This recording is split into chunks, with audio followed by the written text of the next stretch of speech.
홈팀 나포냄 타츠코타가 시즌 3승 도전에 나선다.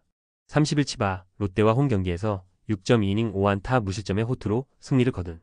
타츠는 세대 1순위라는 평이 어울리는 투구를 계속 이어가는 중이다. 특히 홈 경기에 강점이 있는 투수라는 점은 기대를 걸게 해주는 포인트. 원정팀 야쿠르트는 피터 램버트가 시즌 2승에 도전한다.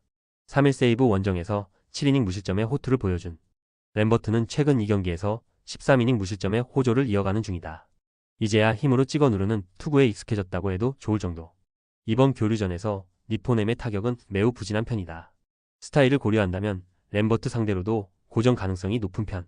하지만 야쿠르트 역시 홈런 외의 득점을 기대할 수 없다는 변수가 있고 타츠는 피홈런율이 낮은 투수다. 결국 후반이 변수인데 야쿠르트는 접전에서는 기대가 어려운 편이고 이 점이 결국 승부를 가릴 것이다. 후반에 강한 니포넴 파이터스가 신승을 가져갈 것이다.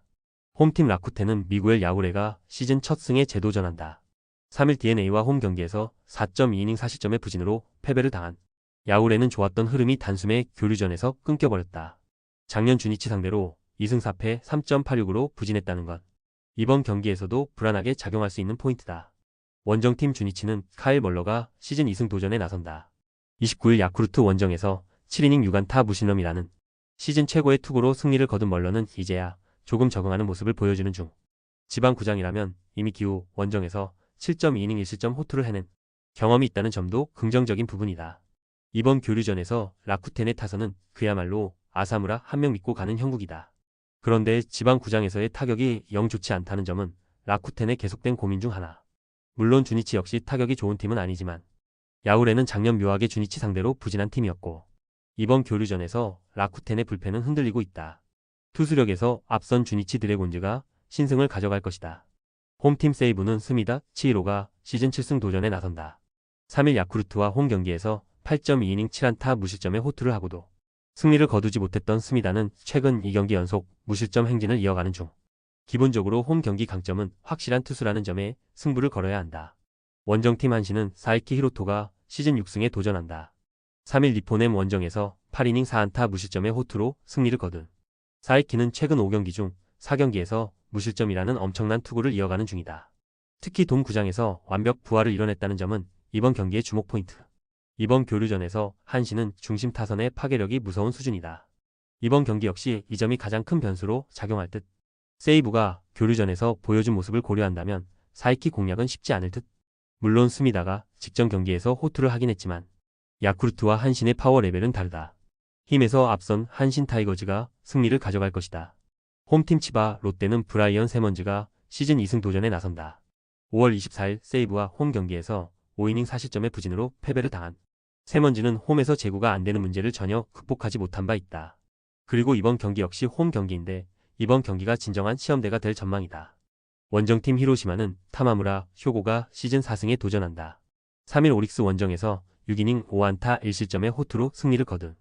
타마무라는 최근 2경기 연속 5이닝 이상 1실점의 호조를 이어가는 중이다. 특히 홈보다 원정에서 더 강점을 보여주는 투수라는 점에 승부를 걸 수 있을 것이다. 이번 교류전에서 히로시마는 요주의 팀으로 뛰어올랐다. 막강 투수진의 세이브를 완파해버렸기 때문. 그 점을 고려한다면 제구에 문제가 있는 세먼즈 상대로도 나름 승부가 될 수 있는 편. 관건은 치바, 롯데의 타선인데 치바, 롯데는 정면 승부형 좌완에겐 강하지만 오노나 마츠바처럼 달래는 유형의 좌완에게 약한 편이고 마츠바는 후자에 속한다. 전력에서 앞선 히로시마 토요 카프가 승리를 가져갈 것이다. 홈팀 오릭스는 쿠리 아렌이 시즌 5승 도전에 나선다. 3일 히로시마와 홈 경기에서 5이닝 12안타 4실점의 부진으로 패배를 당한 쿠리는 친정팀에게 약점을 파악당한 투수의 어려움을 보여준 바 있다. 이번 시즌 흔들리면 동구장인데 작년 DeNA 상대 방어율 4.85와 피안타율 315가 매우 걸린다. 원정님 요코하마는 아즈마 카츠키가 시즌 7승에 도전한다. 3일 라쿠텐 원정에서 7이닝 3실점의 투구로 승리를 거둔. 아즈마는 최근 2경기 연속 3실점의 투구로 투구 내용 자체는 좋지 않은 모습을 보여주고 있는 중이다.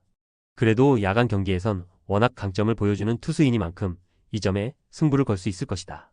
이번 교류전은 다른 팀은 몰라도 오릭스에게만큼은 완벽한 악몽의 교류전이라고 해도 과언이 아닐 정도의 흐름이 이어지고 있다. 특히 타자들의 집중력 문제가 매우 크게 불거지고 있는데 좌완 상대 타격을 고려한다면 이번 경기에서 아즈마 상대로 고전할 가능성은 매우 높은 편. 결국 쿠리가 잘해줘야 하지만 작년에 쿠리는 DeNA 상대로 믿을 수 없는 투수였고 돔 구장이라는 확실한 변수도 있다. 선발에서 앞선 요코하마 DNA 베이스타즈가 승리를 가져갈 것이다. 홈팀 소프트뱅크는 아리아라 코에이가 시즌 4승 도전에 나선다. 3일 주니치와 홈 경기에서 7이닝 7안타 무실점의 호투로 승리를 거둔 아리아라는 교류전의 강자임을 다시금 증명해 보였다. 홈에서 반등세를 만들어냈다는 점은 이번 경기에서도 충분히 강점으로 자리 잡을 수 있는 포인트. 원정팀 요미우리는 이노우의 하루토가 시즌 4승에 도전한다. 4일 치바 롯데 원정에서 7이닝 5실점의 부진으로 패배를 당한 이노우에는 홈런 2발에 무너져 버린 바 있다. 작년과 다르게 교류전의 시작이 좋지 않았는데 작년 소프트뱅크 상대로 홈에서 사이닝 퍼펙으로 인생을 바꿨다는 점에 주목해야 한다. 요미우리는 홈에서 연승. 반면 소프트뱅크는 원정에서 루징 시리즈. 양 팀의 분위기 차이는 분명히 존재하는 편이다. 그러나 이번 교류전에서 요미우리가 본격파 우완 투수들에게 꽤 고전하는 반면 소프트뱅크는 홈이라는 전제에선 좌완 투수들을 장거리포로 완파하고 있고 결국 이 점이 승부를 가를 것이다. 홈에 이점을 가진 소프트뱅크 호크스가 승부를 가져갈 것이다.